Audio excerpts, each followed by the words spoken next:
Good morning everyone, welcome to the online class of target defence academy. आज है 14 number, मतलब बाल दिवस। तो भाई आप सब बच्चों को मेरी तरफ से बाल दिवस की ढेरों ढेरों शुभकामनाएं। तो बच्चों, आज तो आपका दिन है। टेक्निकली आज के दिन मुझे आपको पढ़ाना नहीं चाहिए, लेकिन क्या करूं, करंट अफेयर्स का सेगमेंट डेली डेली का है, तो करंट अफेयर तो बननी ही पड़ेगी। तो आज के करंट अफेयर्स में हम डिस्कस करेंगे 14 तारीख में जो भी इंपॉर्टेंट करंट अफेयर्स आपके लिए इंपॉर्टेंट है वो हम आपके साथ डिस्कस करेंगे।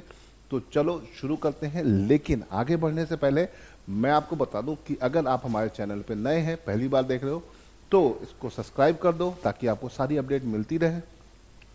साथ ही साथ जो भी क्लास हम पढ़ाते हैं उसका पीडीएफ अगर आपको चाहिए तो बेटा उसके लिए टारगेट डिफेंस एकेडमी के टेलीग्राम चैनल को जरूर ज्वाइन करो, जहां पर आपको भरपूर ढेर सारी इंफॉर्मेशन मिलेंगी एकदम फ्री ऑफ कॉस्ट, है ना। सारी पीडीएफ, सारी इंफॉर्मेशन आपको कहाँ मिलेगी? टारगेट डिफेंस एकेडमी के टेलीग्राम चैनल पे। प्लस जिन भी बच्चों को ऑफलाइन ऑनलाइन कोर्सेज ज्वाइन करने हैं एनडीए के, तो भैया वो हमारे नीचे दिए हुए नंबर पे कॉल कर सकते हैं और हमसे संपर्क कर सकते हैं, क्योंकि हमारे न्यू बैचेस शुरू हो रहे हैं 2026 के लिए। और मतलब पुराने बैच तो चल ही रहे हैं, उसमें और नए बैच ऐड ऑन हो रहे हैं। और 2026 में फाउंडेशन में जो भी बच्चे एडमिशन लेना चाहते हैं, मतलब जो बच्चे 10th का एग्ज़ाम दे रहे हैं या 11th में हैं, अगर वो चाहते हैं कि भैया फाउंडेशन कोर्स में मतलब 11-12 के साथ एनडीए की तैयारी करना, तो वो भी हमारे कोर्स को ज्वाइन कर सकते हैं। तो चलो शुरू करते हैं आज की क्लास को। सिंपल सा शुरुआत करते हैं सिंपल से क्वेश्चन के साथ। The union cabinet approved the establishment of how many fast track special court under the Nirbhaya fund. तो निर्भया कांड हुआ था जिसके चलते पूरे देश में, मतलब देश ही ढहल गया था, ऐसा कांड था वो। और काफ़ी पुराना कांड है, शायद आप लोग ने इतना सही सुना होगा, लेकिन इसके बारे में पढ़ेंगे तो ये एक बहुत ही बता सकते हैं कि दर्दनाक दुखद घटना थी, जिसको चलते पूरे देश में एक लहर दौड़ी और जिसके चलते बहुत सारे कानून और बहुत सारी चीज़ें आई। और उसके चलते आपका एक निर्भया फंड के तहत फास्ट ट्रैक स्पेशल कोर्ट बनाए गए। तो भैया ये कितने कोर्ट बनाए जा रहे हैं उस फंड से? तो बनाए जा रहे हैं 1000 फास्ट ट्रैक कोर्ट, मतलब केसों की सुनवाई फास्ट ट्रैक पैटर्न पे होगी। ठीक है, तो ये हमारा आज का मेन टॉपिक है, इसे याद रखिएगा, फास्ट ट्रैक स्पेशल कोर्ट। ठीक है, तो भैया 2026 में अप्रूवल मिल चुका है। ठीक है, और इसका मेन काम है कि justice can not be deny, और उसमें जस्टिस मिलने में एफिशिएंसी हो, इसके चलते फास्ट ट्रैक कोर्ट की बारे में बात चल रहा है। पॉस्को मतलब बच्चों के लिए जो कोर्ट है वो भी यहाँ पर आपको मिलेगा। POCSO is related to child abuse, sexual abuse के साथ रिलेट करता है, तो इसे ध्यान रखिएगा। ठीक है, अब आगे बढ़ते हैं, अगला क्वेश्चन है ना। क्वेश्चन नंबर 2 है, which ministry will oversee the implementation of new FTFC.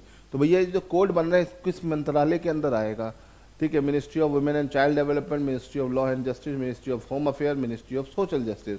तो ज़्यादातर बच्चे एक के साथ जाएंगे, लेकिन इसका आंसर क्या होगा बेटा? इसका आंसर होगा B, ministry of law and justice, है ना। मिनिस्ट्री ऑफ लॉ और जस्टिस के अंदर ये सारी चीज़ें रखी जाएंगी, इसे ध्यान रखिएगा। ठीक है, गवर्नमेंट ऑफ इंडिया की एक मिनिस्ट्री है जो कि लॉ और जस्टिस के लिए पूरी की पूरी रूल्स एंड रेगुलेशन का सिस्टम सेट करती है। चलिए आगे बढ़ते हैं। Question number 3, what is the primary objective of setting of this FTSC, है ना, फास्ट ट्रैक स्पेशल कोर्ट, है ना। तो इसका मेन मोटिव क्या? Reduce pendency of civil cases, speedy trial on rape and POCSO cases, promote digital justice delivery, train judicial officer. तो बेटा 1 and A and D तो हो ही नहीं सकता। ठीक है, बेसिकली निर्भया कांड को अगर आप ध्यान रखोगे तो रेप केस का एक वो इशू था, है ना, रेप केस का वो मुद्दा था वहाँ पर, है ना। और बाकी बच्चों के खिलाफ जो भी इस तरह की एक्टिविटीज़ होती है, सेक्सुअल अब्यूज़ होता है, तो वो पॉस्को के अंदर आता है। तो इस दोनों तरह के दोनों के केसेस में, जिसमें सेक्सुअल अब्यूज़ से लेकर रेप के केसेस रहते हैं, उनके लिए फास्ट ट्रैक कोर्स, मतलब ये एक तरह का बहुत अच्छा पहल है, इसे ध्यान रखिएगा। और ये फास्ट ट्रैक कोर्ट क्या करेगा? इनको जल्द से जल्द इंसाफ दिलाकर सारी की सारी चीज़ों को सुलटा देगा। ठीक है, तो इसका आंसर क्या है? बी। ठीक है, तो इसे ध्यान रखिएगा।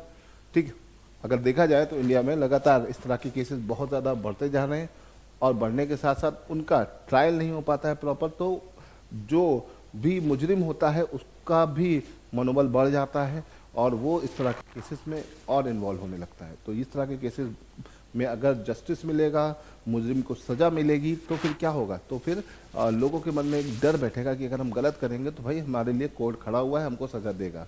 लेकिन अगर आपके मन से डर ही खत्म हो जाएगा तो इस तरह की चीज़ें लगातार बढ़ती चली जाएगी, है ना। तो इसे ध्यान रखिएगा। ये देखिए केसेस की लिस्ट देख सकते हैं पूरे इंडिया में। दिल्ली में इस तरह की चीज़ें सबसे ज़्यादा एक्टिव है, फिर उत्तर प्रदेश है, फिर तमिलनाडु है, ठीक है। दिल्ली के साइज़ के हिसाब से केसेस है, इंडिया सबसे ज़्यादा केसेस तो अपने उत्तर प्रदेश में ही है ना। और उसमें से 1,24,778 केसेस में से 79,790 केसेस अभी भी पेंडिंग है। तो ये एक बहुत ही वैसा आंकड़ा है जो कि हमको हमारे लिए एकदम बिल्कुल सही नहीं है। दिल्ली में अगर 5418 केसेस है तो 4369 केसेस पेंडिंग है। तो इस तरह से आप समझ सकते हैं कि पेंडेंसी कितनी ज़्यादा है ना। अगर कहीं पे देखा जाए तो इस तरह की स्पीड ऑफ डिलीवरी है तो वो केरला में आपको देखने को मिली है ना। केरला में 19,797 में से 12,870 केस निपटाए जा चुके हैं। बहुत ही कम केस हैं, लेकिन ये भी फिर भी उसकी कंपैरिजन में ज़्यादा है। मिजोरम में भी थोड़ी सी एफिशिएंसी ज़्यादा है ना। तो आप देख सकते हैं बाकी सब जगहों में तो पेंडिंग केसेस की संख्या ज़्यादा है डिस्पोज केसेस के कंपेयर में ना। कुछ जगहों पे कम है, लेकिन ज़्यादातर जगहों पे ज़्यादा है। कश्मीर में को ज़्यादा है, महाराष्ट्र में थोड़ा कम है। महाराष्ट्र में भी स्पीडी ट्रायल हो रहा है ना। और गुजरात में लगभग 50-50 का रेशियो है। बिहार और तुम्हारा तमिलनाडु, दिल्ली, यूपी, इन सब में तो केसेस को निपटाया ही नहीं जा पा रहा है। तो ये दिक्कत बनी हुई है, ठीक है। चलिए, तो ये बात क्लियर हो गई। चलो आगे बढ़ते हैं अगले क्वेश्चन की तरफ। Question number 4, the cabinet approve a major project related to which river for interlinking. तो भैया कैबिनेट ने किन नदी को आपस में जोड़ने की परियोजना बनाई है। तो रिवर इंटरलिंकिंग प्रोजेक्ट इनमें से किस नदी पर चलेगा। गंगा, यमुना, केन, बेतवा, गोदावरी। भैया गंगा भारत की सबसे बड़ी नदी है, यमुना भारत की चौथी सबसे बड़ी नदी है, गोदावरी भारत की दूसरी सबसे बड़ी नदी है। तो इनके बारे में तो ये सब चीज़ें होंगी तो तुरंत मार्केट में फैल जाता है। लेकिन ये वाला जो है ये प्रोजेक्ट केन बेतवा 2 नदियों को इंटरलिंक करने का सिंपल सा प्रोजेक्ट है। तो इसका आंसर क्या हो जाएगा, सी, ठीक है। ये प्रोजेक्ट काफ़ी चर्चा का में रहा है, एमपी में है ये नदी और ये प्रोजेक्ट एमपी का है, ठीक है। आप देख सकते हैं 2 नदियों को इंटरलिंक करता है केन और बेतवा, है ना। और केन और बेतवा को इंटरलिंक किया गया है। और ये दोनों नदी किसकी ट्रिब्यूटरी हैं, ये दोनों यमुना की ट्रिब्यूटरी हैं। किसकी ट्रिब्यूटरी हैं, Yamuna. Ken Betwa project will transfer surplus water from the Ken river to Betwa basin helping to irrigate drought prone Bundelkhand region and adjoining area. 230 kilometre का कंक्रीट कैनाल पास होगा झांसी, बांदा, महोबा डिस्ट्रिक्ट से यूपी में और तिकमगढ़, पन्ना, छतरपुर डिस्ट्रिक्ट एमपी में। तो यूपी और एमपी में ये इरिगेशन प्रोजेक्ट चलेगा, जिसके चलते यहाँ पर लोगों को खेती के लिए और पीने के लिए और इस्तेमाल करने के लिए पानी मिलेगा। देखो इसके बीच का जो ये पूरा इलाका है, इस इलाके में बहुत ज़्यादा मतलब पानी की किल्लत है। तो अगर इन दोनों नदियों को आपस में इंटरलिंक कर देंगे कैनाल के थ्रू तो भैया बहुत बेनिफिट होने वाला है। स्पेशली इस पूरे ड्राई एरिया में, बुंदेलखंड रीजन में, है ना, पानी का तो कितना ही किल्लत रहती है। तो ये बहुत ही इंपॉर्टेंट बात है, इसे ध्यान रखिएगा, भूलिएगा नहीं, ठीक है। ये सारी ही चीज़ें आपके पेपर में क्वेश्चन बनाती हैं, ठीक है। तो केन बेतवा प्रोजेक्ट 2 स्टेट में चल रहा है, एमपी और यूपी में का join. The project involve deforesting the portion of Panna tiger reserve. Panna tiger reserve का 10% एरिया खाली किया गया, उसको जंगल को काट दिया गया इस प्रोजेक्ट के चलते। तो ये भी एक इशू है यहाँ पर जो क्रिएट हो रहा है, तो इसे ध्यान रखिएगा। चलो आगे बढ़ते हैं, अगले क्वेश्चन की तरफ चलते हैं। बहुत ही अच्छा, बहुत शानदार क्वेश्चन है, सिंपल सा क्वेश्चन है, ठीक है। 8 cheetah were reintroduce to India under the project of cheetah from which country. तो प्रोजेक्ट चीता बेटा 2022 में शुरू हुआ, जिसके चलते पहले हमने नमीबिया से, फिर साउथ अफ्रीका से और अभी रिसेंटली कहाँ से चीता मंगाए हैं, बोत्सवाना से। हमारी प्रेसिडेंट जो वहाँ गई थी वो वहाँ जाके मीटिंग की और उसके बाद आज हमारा चीता भारत आ गया है। प्रोजेक्ट चीता जो है, चीता 1952 में भारत से एलिमिनेट हो चुका था, है ना। 7 प्रकार की जो प्रजातियां पाई जाती हैं बिल्लियों की, उनमें से ज़्यादातर इंडिया में है सिवाय जगुआर और पूमा के। अब थोड़ा 5 प्रजाति अपने पास हो गई है, इसे आपको ध्यान रखना है, ओके।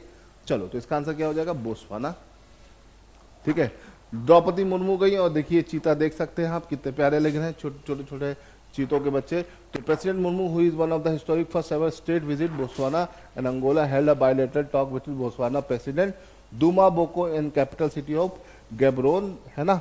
और वहां पर 8 चीता की बात चली और 8 चीता भारत आ रहे हैं। तो भैया 8 चीता अब कहाँ से भारत आ रहे हैं? बोत्सवाना से। ये कोई पहली बार ऐसा नहीं है, हमने नमीबिया और साउथ अफ्रीका से भी चीता मंगाए हैं। प्रोजेक्ट चीता कब शुरू हुआ? 2022 में, मत भूलना बेटा। चलो आगे बढ़ते हैं अगले क्वेश्चन की तरफ। What major concern did president Zelensky raise in his recent statement? तो भैया थोड़ा सा चर्चा का विषय बना हुआ है। प्रेसिडेंट जेलेंस्की मतलब यूक्रेन। तो भैया उन्होंने बोला कि lack of western military aid, है ना, उनके वहाँ पे फिर रशिया का दबाव बढ़ गया है और जिसके चलते बवाल तय है। तो जेलेंस्की ने क्या चिंता जताई, क्या बात बोली कि भैया वेस्टर्न मिलिट्री एड उनको कम मिल रही है, जिसके चलते उनको दिक्कतें आ रही हैं। ठीक है, तो ये याद रखिएगा, ये आपके यूक्रेन के हैं जेलेंस्की, इन्हें याद रखिएगा। ठीक है, और उन्होंने बोला कि अपना फ्रस्ट्रेशन बताया। क्या फ्रस्ट्रेशन बताया? Express the frustration over the delay and reduction in the promise support from the west alliance. तो वेस्ट मतलब वेस्ट में आपका कौन सा है? वेस्ट में आप जानते ही वेस्ट कंट्रीज, यूएस। उन्होंने प्रॉमिस किया था बट अभी कुछ नहीं आ रहा, तो ये दिक्कत पैदा कर दी है ना। ठीक, which what strategic city is currently under the intense battle as per the update? भैया कौन सा शहर? ये अच्छा क्वेश्चन है, बन सकता है पेपर में, हो सकता है लैंग्वेज थोड़ी सी चेंज हो गया, लेकिन पूछा यही जाएगा। रशिया के दबाव में, है ना, इंटेंस प्रेशर में इस वक्त या स्टेट ऑफ वॉर में कौन सा इनमें से सिटी है? कीव, खार्किव, अदेविका, उड़ीसा। तो इसका आंसर है सी। आप लोग को कीवी लगेगा, वही नाम पता ही है यहाँ पर, लेकिन इसका आंसर क्या है? सी, है ना। ये वाला एरिया जो है बहुत ज़्यादा अंडर प्रेशर है यूक्रेन का।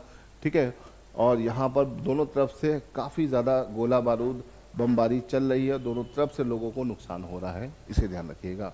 ठीक है, बॉर्डर पे है, आप देख सकते हैं। ठीक, चलो क्वेश्चन नंबर 8, बहुत अच्छा क्वेश्चन है ना। What is the rank of India in global climate risk index? तो भैया ग्लोबल क्लाइमेट रिस्क इंडेक्स 2025 में इंडिया की रैंक क्या है? तो भैया रैंक सुधर गई है, मतलब घट गई नहीं, गई है, बढ़ गई है। अगर इसमें जितनी ज़्यादा रैंक होती उतना अच्छा होता है। भारत की रैंक पिछली बार 9 थी, अभी ये बढ़ के कितनी हो गई? 15 हो गई है। तो जर्मन मॉर्च एक ऑर्गेनाइजेशन है जो इस इंडेक्स को जारी करती है, जिसके चलते इस बार इंडिया का ये रैंक 15 है, इसे ध्यान रखिएगा। रैंक कम होने का मतलब है आप ज़्यादा खतरे में हैं। ठीक है, तो यहाँ पर रैंक बेटर हो रही है, बढ़ रही है, इसका मतलब यू आर इन प्रोग्रेस, है ना। ठीक, India show are notable progress in global climate risk index 2025, improving its position in both short term and long term ranking. 2024 में ये 10 पे था, अभी कितने पे आ गया? 15 पे आ गया। तो लगातार इंडिया इसमें रैंकिंग में इम्प्रूव कर रहा है, इसे ध्यान रखिएगा, भूलिएगा नहीं। चलिए आगे बढ़ते हैं।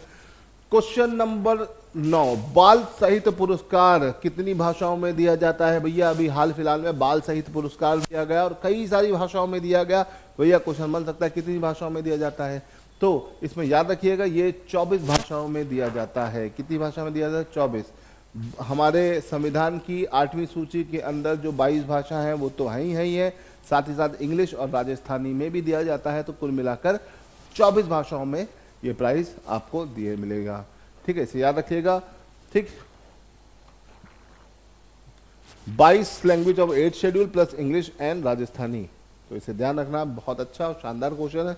अब हर लैंग्वेज में कौन विनर रहा है? हर लैंग्वेज का कोई ना कोई विनर रहा है, तो वो याद रखना थोड़ा सा मुश्किल है, उसकी लिस्ट में आपको दे दूंगा, आप उसको देख सकते हो। चलो क्वेश्चन नंबर 10, आज भैया बाल दिवस के अलावा एक और दिवस है, और दिवस कौन सा है? ठीक है, world diabetes day. World diabetes day बेटा हर साल हम कब मनाते हैं? हम मनाते हैं वर्ल्ड डायबिटीज डे 14 नवंबर को। डायबिटीज की अगर हम बात करते हैं तो डायबिटीज एक ऐसी डिजीज है जो काफ़ी ज़्यादा चर्चा में बनी रहती है। ये एक जेनेटिक डिजीज भी होती है, और अगर हम डायबिटीज की बेटा बात करते हैं तो आपके शरीर में इंसुलिन की कमी के चलते आपको डायबिटीज होता है। ठीक है, तो डायबिटीज की अगर हम बात करें, ठीक है, तो ये इंसुलिन नाम का एक हार्मोन होता है जो आपके शरीर में नहीं बनता है, जिसके चलते आपको ये प्रॉब्लम होती है। ये हार्मोन आपकी बॉडी में कहाँ बनता है? पैनक्रियाज में बनता है। कहाँ बनता है भैया? पैनक्रियाज में। इसका काम क्या होता है? इसका काम होता है आपकी बॉडी के अंदर शुगर को एब्जॉर्ब करने की मदद करना।